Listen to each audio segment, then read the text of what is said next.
To prepare for interview questions, ang ginabuhat gyud na ako ana first hand is galist ko sa mga possible nga questions nga possibly i-ask sa employer during sa interview.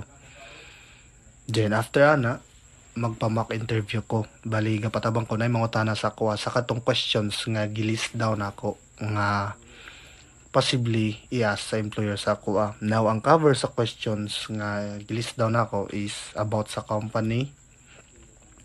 Then about sa akong key responsibility, bali sa akong giplanuhan nga applyan nga job. Then nag-draft pug ko ana sa mga skills and expertise nga sa ko And sumo to para ma-prepare ko then para sa actual interview dili na kay ko kabado o medyo preparado ko kung mugawas to nga mga pangutana. And wala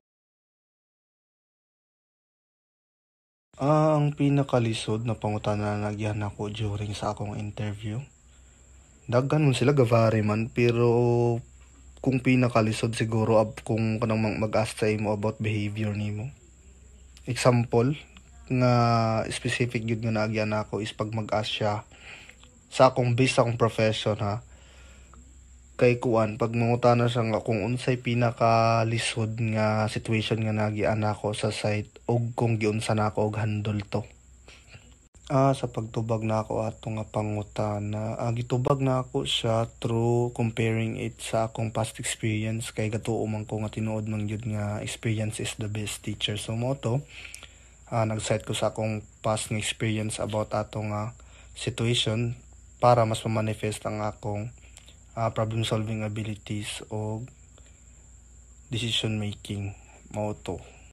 During sa akong interview, ang ginasuot gyud nako if ever na mga interview since maubang po ni ginatudlo tong college years kay ga-formal attire jud ko para presentable lang taon.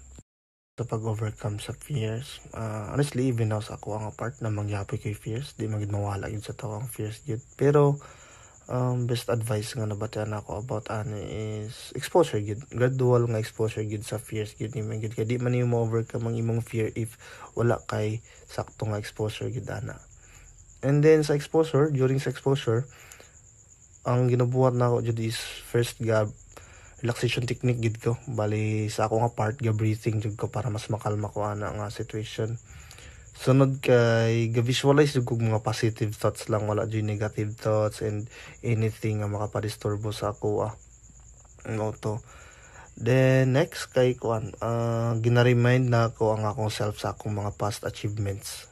Ana lang. Then lastly, mo puding nakita na ako nga pinaka-importante is dapat na jud kay supportive og healthy nga environment, be it friends, families, or special someone nga magpa-drive sa imuha gyud nga mupadayon. So mo lang to.